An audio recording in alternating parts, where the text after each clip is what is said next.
morning. Dr. Toonen is a research professor at White Institute of Marine Biology, where he has trained dozens of graduate students and published a couple of hundred papers? Yeah, 300 papers with his colleagues and graduate students. 300 papers. He has been very interested, very curious about corals and coral reefs for decades. But he got his bachelor's degree, Bachelor of Science at the University of Alberta in zoology. His master's at University of North Carolina, where he began working on genetics, this time polychaete genetics. And then his PhD at UC Davis on crab genetics. He came to Hawaii in 2003, and he's been working on population and genetic structure and phylogenetics of marine invertebrates since then. He's going to talk to us today about larval ecology and connectivity, and I thank you so much for making the time. Just got back from a weekend in Portland.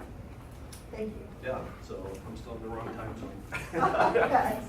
All right, so today I wanted to go over a little bit about larval biology and connectivity and try to explain to you why it matters. Most of us are familiar with terrestrial organisms. We think about the sort of standard example with butterflies, for example. During the adult phase, they move around, they're active, but during the larval phase, they're a big fat grub sitting on a leaf. They don't move around much. They metamorphose and they become an active, mobile adult. In the ocean, a lot of things are exact opposite. Things like corals and barnacles and even crabs, they're motile during the larval phase. They have these little microscopic larvae that are up in the water column, they're in the plankton, and they are the ones that move around. And then the adult phase, if it's a snail, they're not moving around very much. Crabs don't move around very much. And if it's a barnacle or a coral, they're literally glued down as soon as they metamorphose, and they can't move for the rest of their life. And so in the ocean, what we have is a very different pattern of which part of the life cycle is moving around and which part is sedentary. So we have these large sedentary adults that produce these pelagic larvae that go through the dispersal phase, and once they find a place to settle and metamorphose, they have cues that they are able to detect. They then become benthic adults again. And about 80% of all of the macroscopic organisms that you've ever heard of, things like sea stars and fish and corals and so on, even algae and kelp, have this type of biphasic life cycle and produce larvae. And there's an enormous diversity of larvae in the ocean, but we actually know very, very little about them. And in part, it's because it's easy to study the adults. We can go out, we can look at a coral, we can find that organism, we can go back and study it again. But these little microscopic things floating around in the ocean are really tough for people to study and to follow around. So what people do is that they generalize. And what we have are, there's three basic modes of larval development in the ocean. Now, if you really get into larval biology, you'll find that what I'm about to tell you is all wrong. There's always exceptions to all the rules, but these are the three basic modes. So we have direct development, things that, for example, this snail produces egg capsules. The larvae develop, the eggs develop up into little baby juvenile snails that chew their way out of the capsule, and they don't actually have a larval phase. Then we have something called lecithotrophic, or yolk feeding. So trophy is feeding, lecitho is yolk. And these guys don't need to feed. They're basically provisioned with all of the energy that they need from the parental type. So mom puts in enough yolk into the egg that they can complete their development without needing to feed at all. And they typically develop over shorter periods of time. So on average, when people follow these things, they are typically on the order of hours, maybe days. Now, again, there are exceptions. Some of these guys can last for over a year, but they tend to be shorter. And then there's the planktotrophic, or plankton-feeding larvae. These guys have no provisioning at all, and they need to basically eat enough to grow up to be able to provide the energy that they need to go through metamorphosis. So this is the equivalent of a caterpillar. That little caterpillar eats a whole bunch of leaves, gets to be a big fat grub that then has the energy to metamorphose into a butterfly, and that's what these guys typically do. And it takes a long time then because they have to feed enough to get the energy. And those life syndromes, those three different types of development, have all sorts of different consequences. So for direct development, they don't spend any time in the plankton. They're in an egg capsule. They're stuck to the bottom. So if you're a snail developing in one of these egg capsules and you chew your way out, your possibility of dispersing very far from where your parents were is quite low. So they typically don't go very far away from where they were born. Because there's a lot of investment in these and they're encapsulated, parents don't produce very many eggs, tens, maybe 100. And parents put a lot of energy and investment into those, and they often have chemical defenses, they often have these hard shells, things to protect the larvae, or the juveniles, during that part of their life. With less trophic larvae, they're sort of in the middle. These guys, their capacity for dispersal is intermediate because they do get up into the water column, but they have all the yolk they need, so they don't develop for very long, so they're not sloshing around for all that long. The parents still put in a fair bit of energy, and all that yolk is costly, so they might produce hundreds to maybe thousands of offspring. And it's sort of intermediate because they're not producing these egg capsules, they're not producing as much. They can produce more larvae because they don't cost as much each one. And then for the planktotrophic larvae, they're typically as little investment as the parents can possibly put into them to make something that has a gut. And the larva is on its own to feed and has to develop. And so these larvae are out in the water column feeding. They often take a long time to develop. They have a high capacity for dispersal. And because the eggs are cheap, by comparison, they produce many more, sometimes up to millions. So if you look at urchins or oysters that produce this way, a lot of them will literally produce millions of offspring. But those offspring have to feed successfully in order to metamorphose and survive to settle. And because of that, we know something about the mortality of these things as well. So if we take a look at what the likelihood of any of those individuals surviving and growing up, these guys, the direct developers, typically have pretty high survival rates.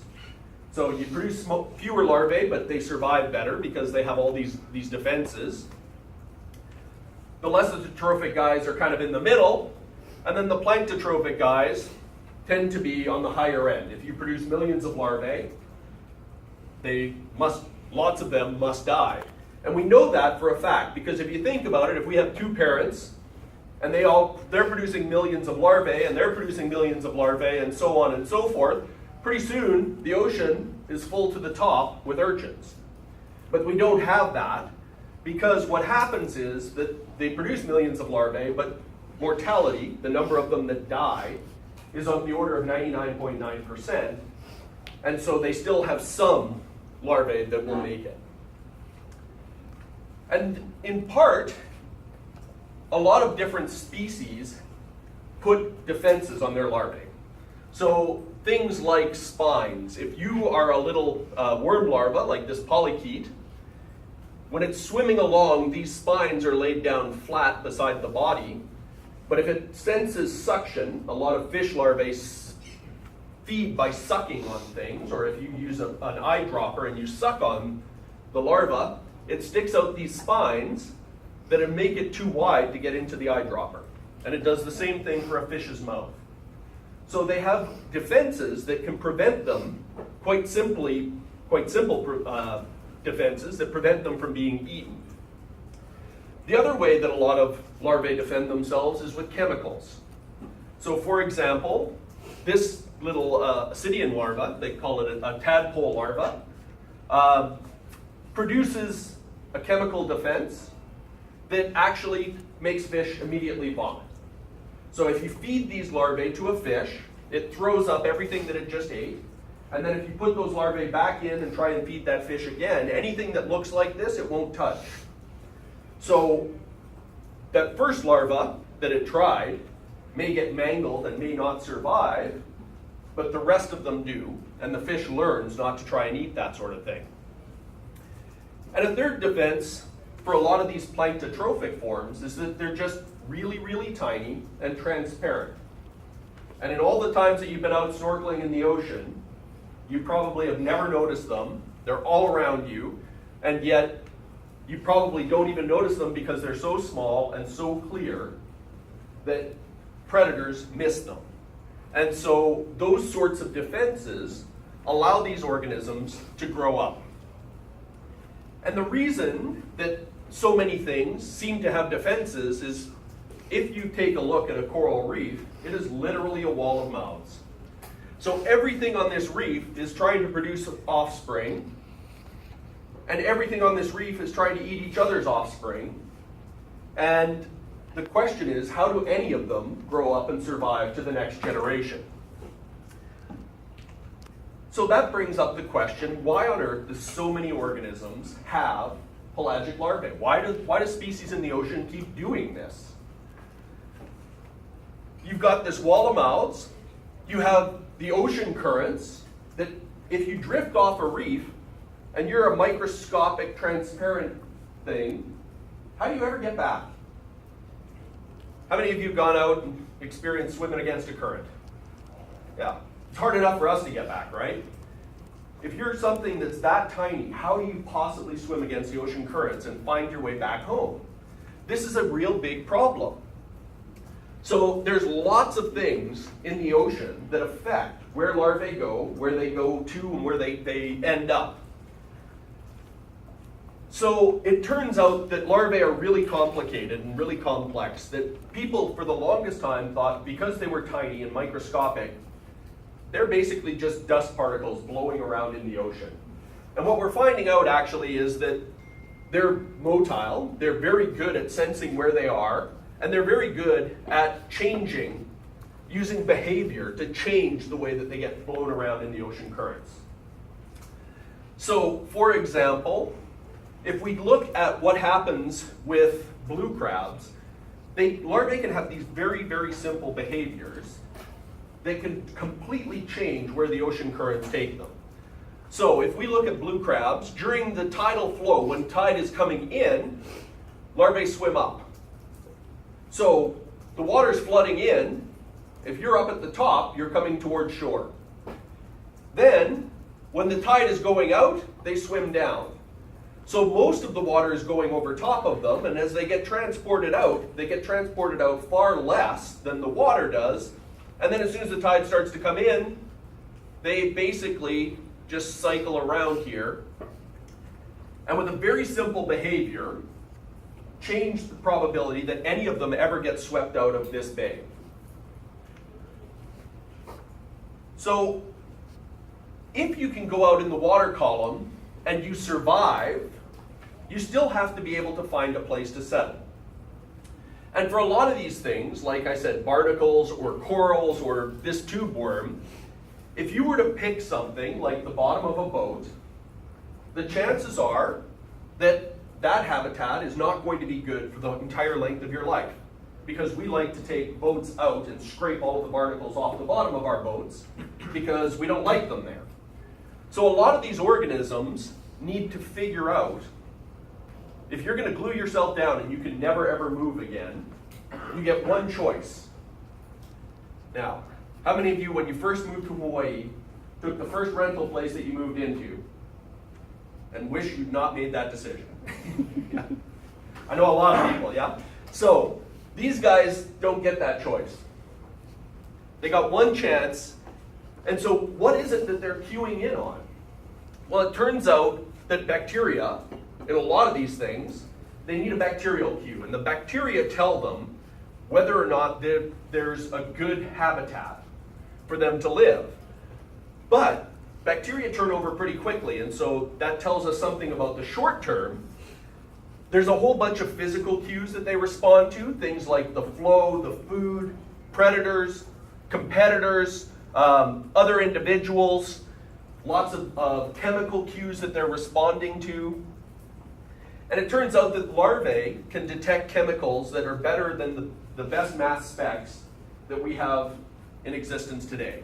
So people do experiments where they show that larvae can detect the difference between a good place to settle and a bad place to settle, but we put that through our chemical mass spec, so we can't detect the chemicals that they're responding to. They're incredibly sophisticated organisms that can literally hear waves and swim towards them. They can sense conspecifics, the same species. If you have other worms living there that are doing well, it's probably a good place for you to live if you're a worm as well.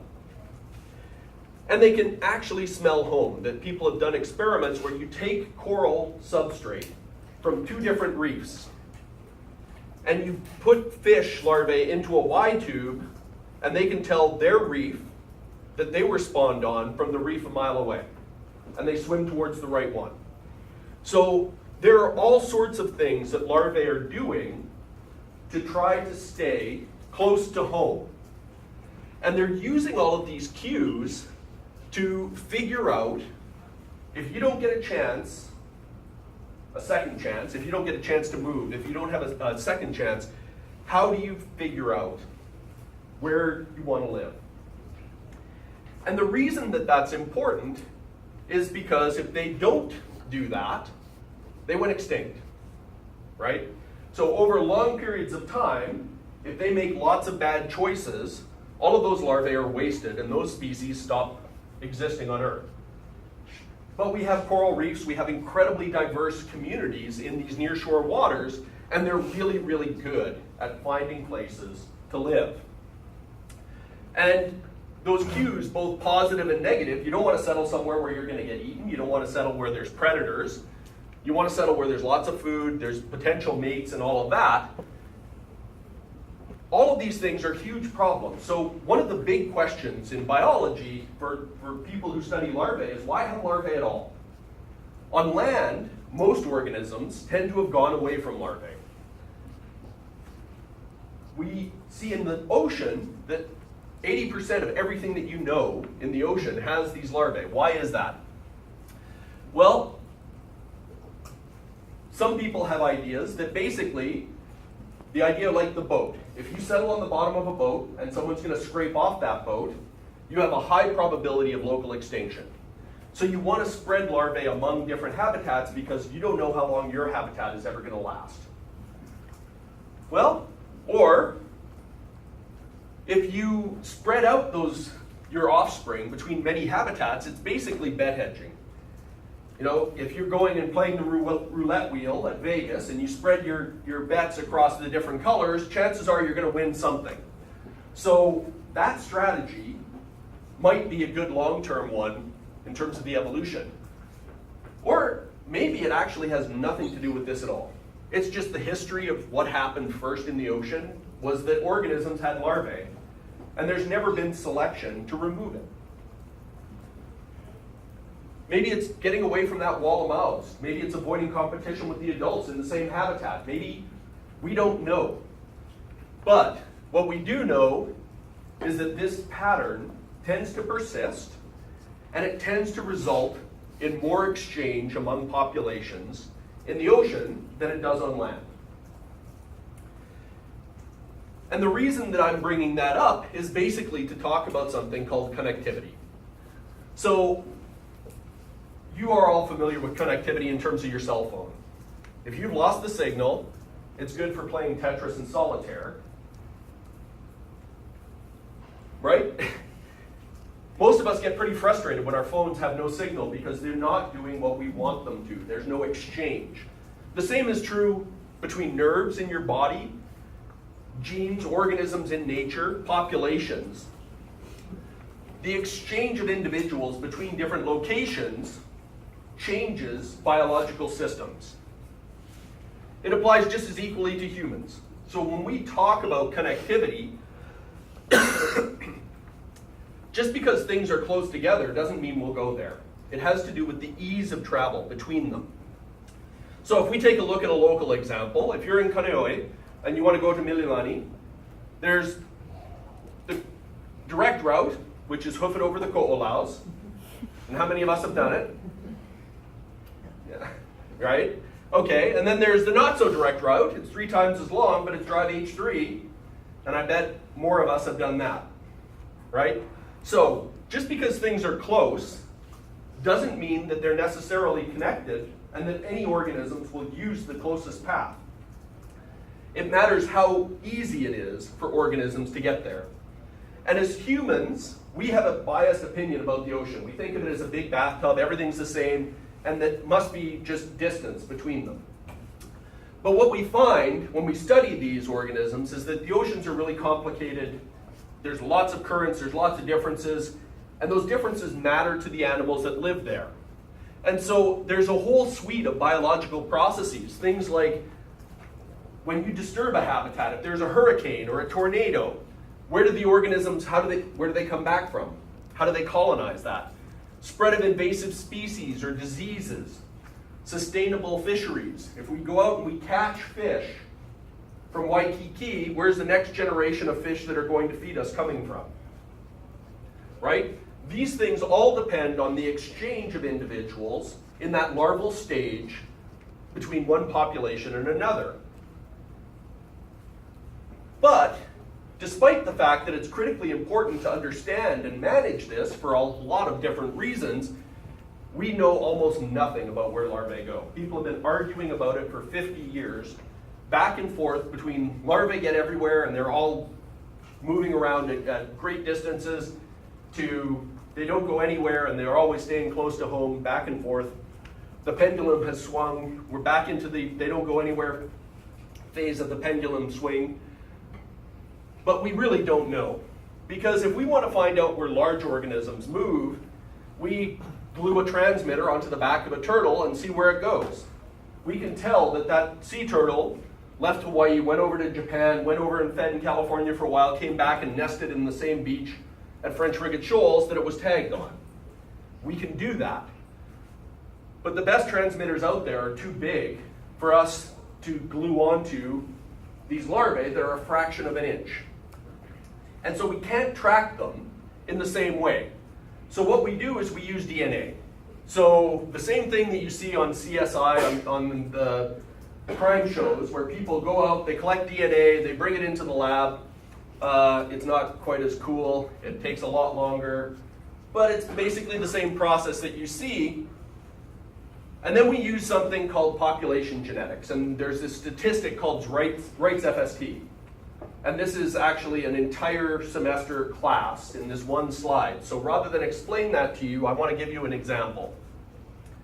Hawaii is a big place. We're used to even thinking about the main Hawaiian Islands, but the rest, Papahanaumokuakea Marine National Monument, like it is a huge expanse of an area across the state of Hawaii.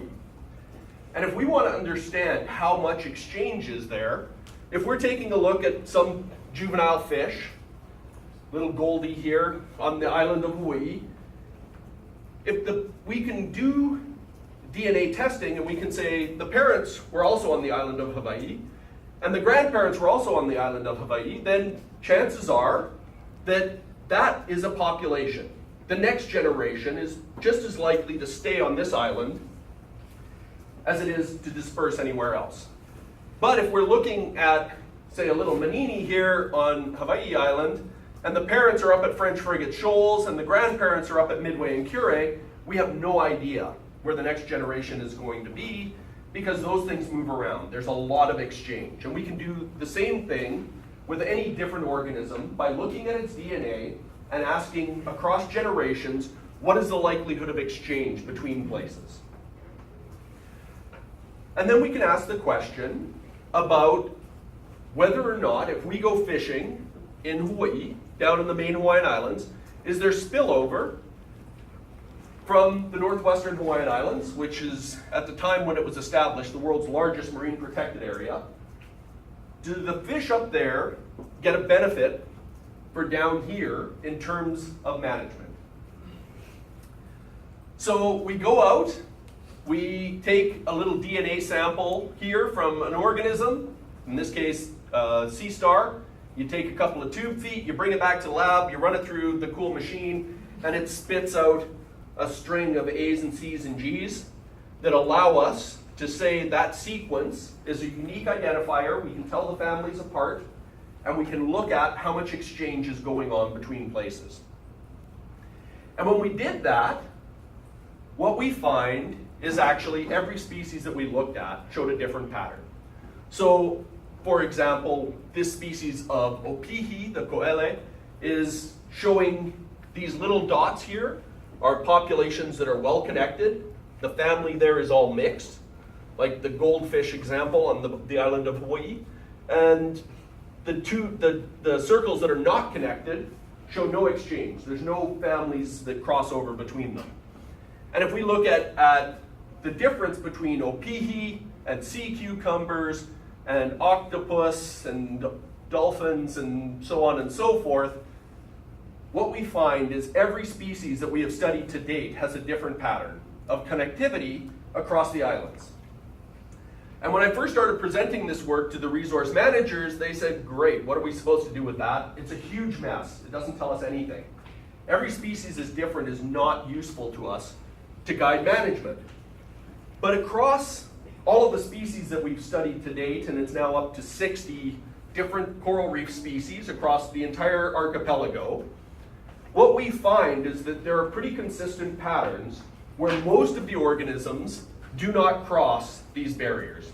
So if we stack up all of those 60 species and ask, where do the larvae move back and forth without problem, and where do they rarely cross? What we find is that there's a big split here between the main Hawaiian Islands and the northwestern Hawaiian Islands. There's another barrier up here at the very far northwest, and then there's one between each of the main Hawaiian Islands down here. So if we look at where did the next generation come from, if there's a hurricane, if there's a disaster, if there's a freshwater kill or a coral bleaching event, where's the next generation coming from? Well, in general, it's the same island.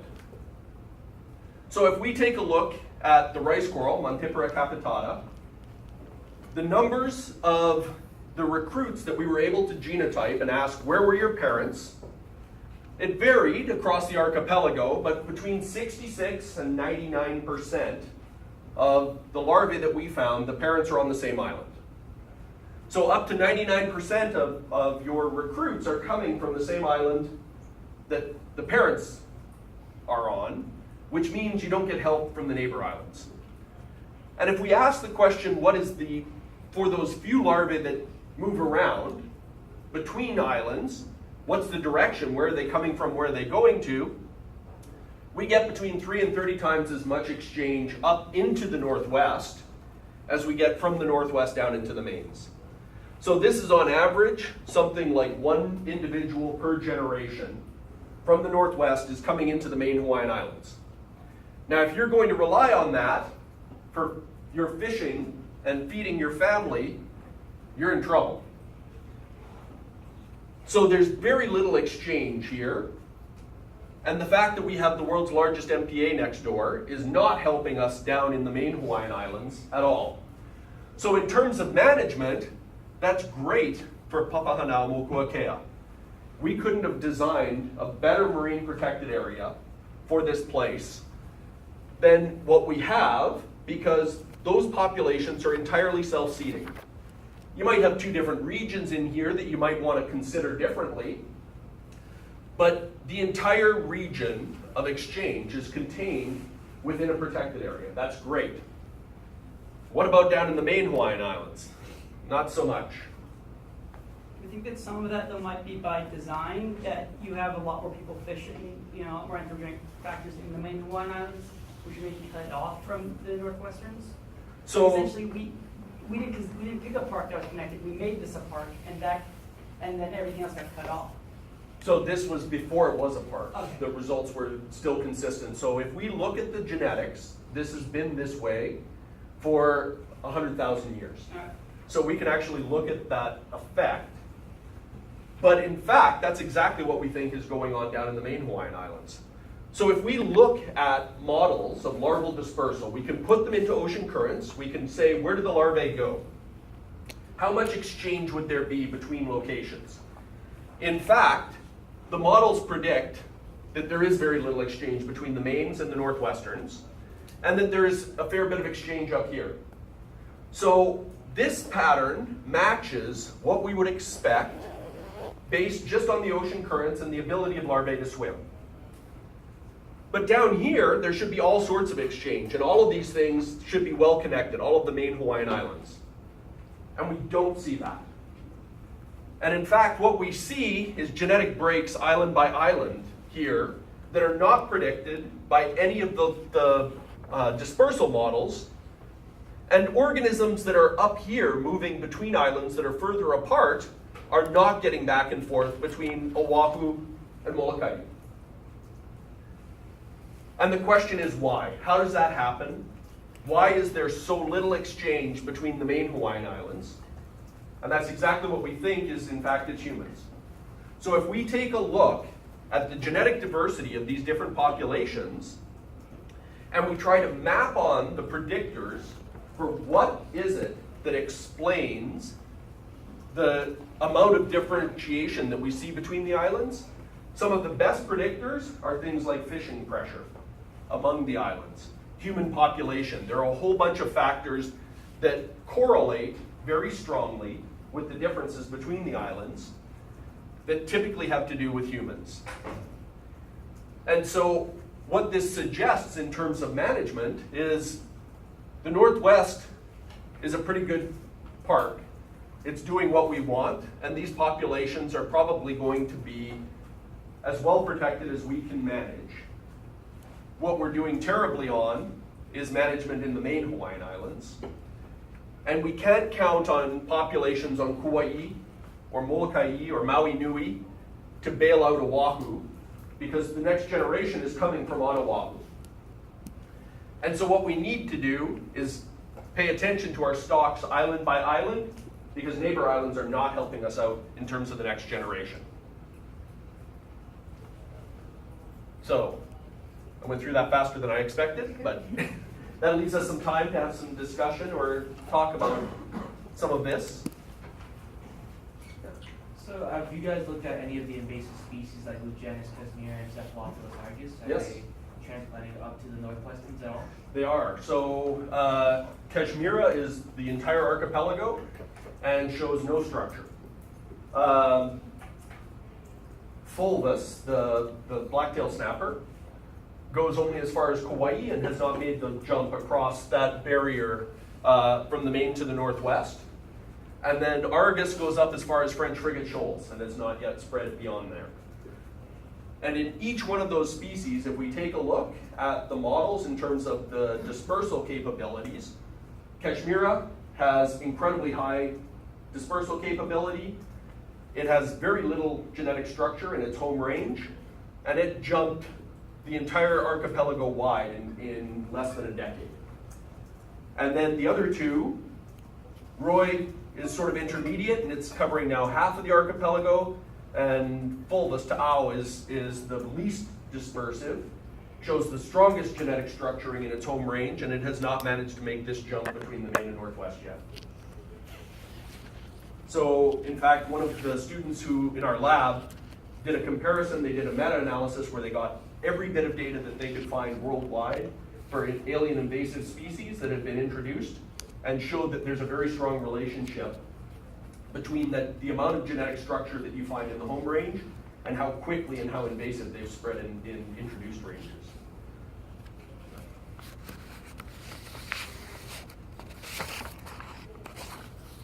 What other kinds of invasive inverts or algae are showing up in the northwesterns?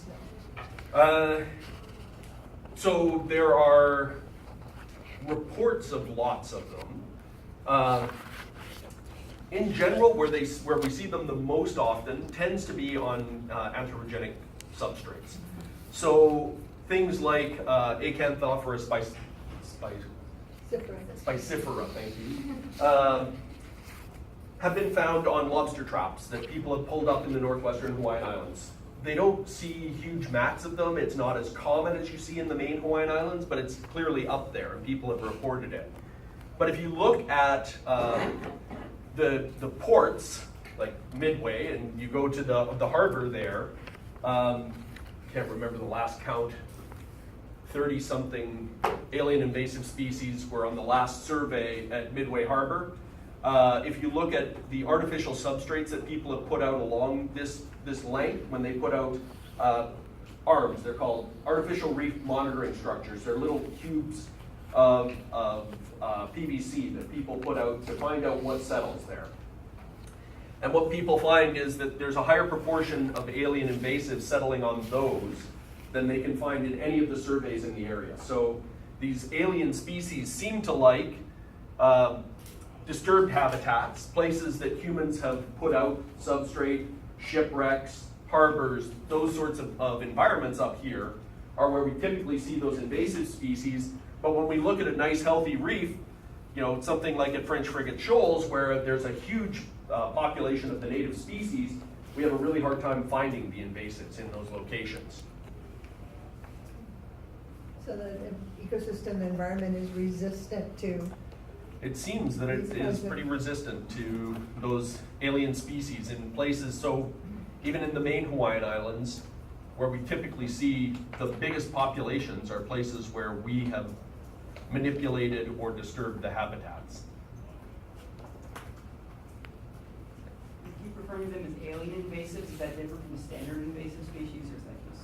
Yes, so there is a distinction that people talk about invasive as a species that has explosively grown outside of its native range. But a native species can be invasive. And so we have a nice example in Kaneohe Bay where Dictyosphera, which is a native species, which was historically not very common, explosively grew and completely covered a large chunk of the bay. So that's a native species that has become invasive. The same is true with the snowflake coral that people thought was an alien invasive. There was a lot of concern. People reported that it had come in from the Caribbean. It was now overgrowing huge swaths of Hawaii at depth. If you go down to black coral depths, 60 to 100 meters of depth, there were entire fields of this snowflake coral that were growing. And there was a lot of concern about this alien species that was taking over the depths.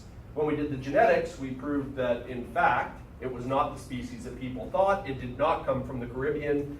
It was, in fact, a native, but it was still being invasive. So in terms of the behavior, the invasiveness is something about how that species is growing, and then the designation is whether it's a native or an invasive, an alien species that is causing that invasive behavior.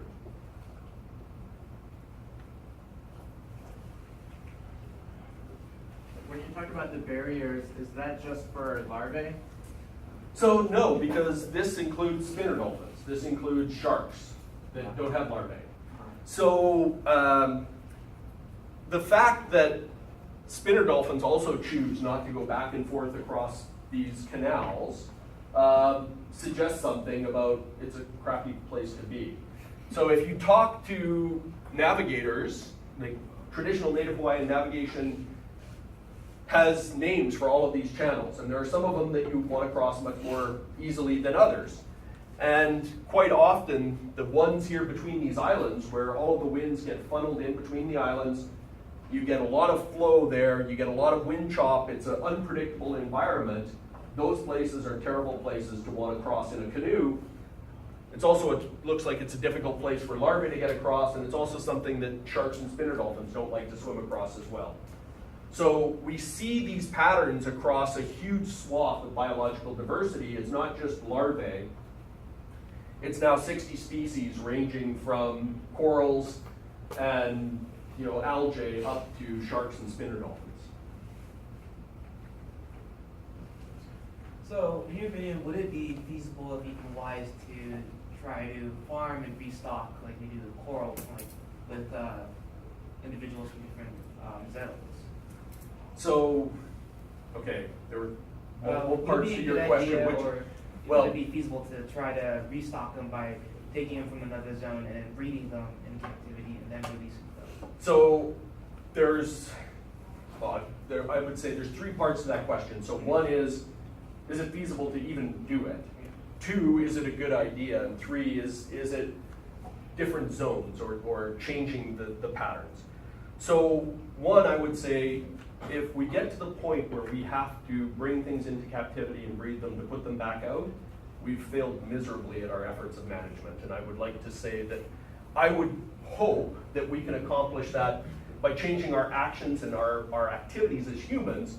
We will not drive the ecosystem to the point where we have to farm things to put nature back out into nature.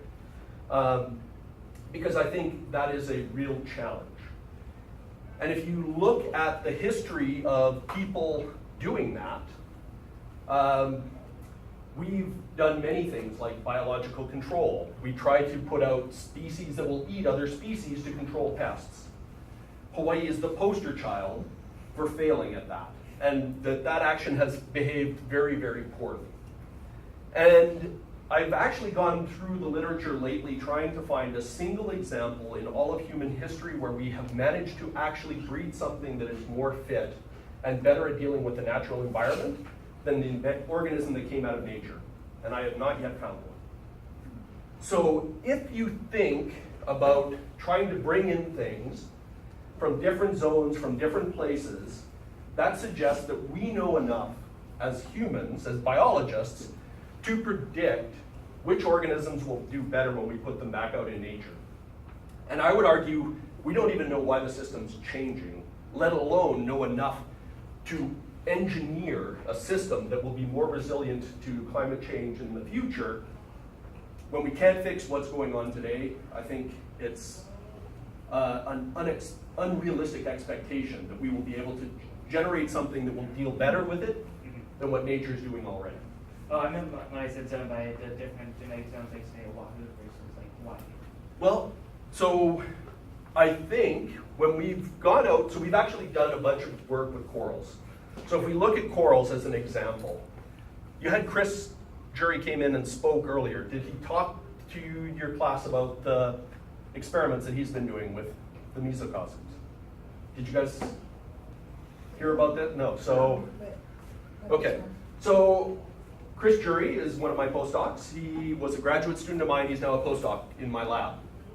He's been doing studies where he brings corals into captivity because we're nervous about taking corals from the Big Island or Maui and releasing them here because we don't know what we'll release. So what we do is we bring them into tanks, and then we look at how those corals behave in response to high temperature, low pH, things that we expect are going to change in the future.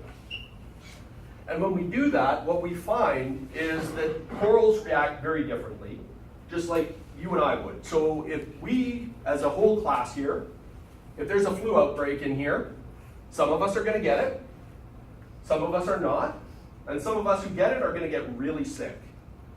So this year, if you've heard about our flu epidemic across the country, a lot of people have died. People who don't normally die, young, healthy people, get the flu and die.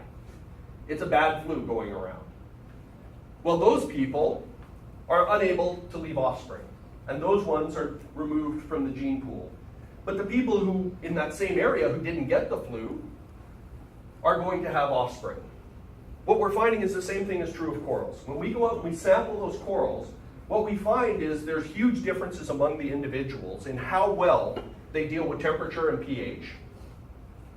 And rather than temperature being bad and low pH being bad, and if we add them together it's worse, what we're finding actually is bad and bad makes better. So when we take corals that have exposed to high temperature and we also reduce the pH at the same time, it actually makes it a little bit better for the coral than those two stressors by themselves. And some individuals handle it really well and some don't.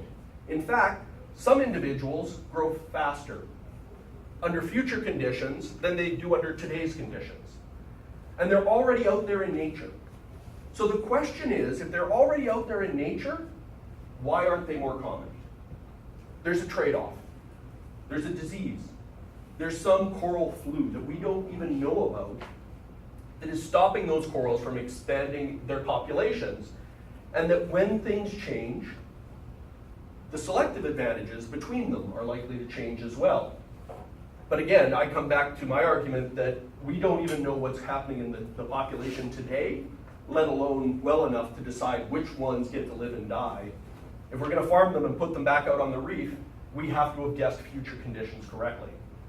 And how many of us rely on the local weather reports? Yeah. So, we can't even predict the weather, let alone the future. So I would argue that I would like nature to do that job for us, and that we should do everything we can to stop killing as many of the corals as we can today, and that's about us. Our choices, the sediments, the nutrients, all of our decisions that we make is what means that diverse population will survive. Because if there's a flu epidemic and I've decided this half of the room is not going to make it anyway, and I just leave this half of the room out, well, somebody who was really resistant to that flu might have been sitting in this half of the room by luck. And we just don't know how that works. Dr. Toonen, thank you very much for a great presentation. All right. See you guys.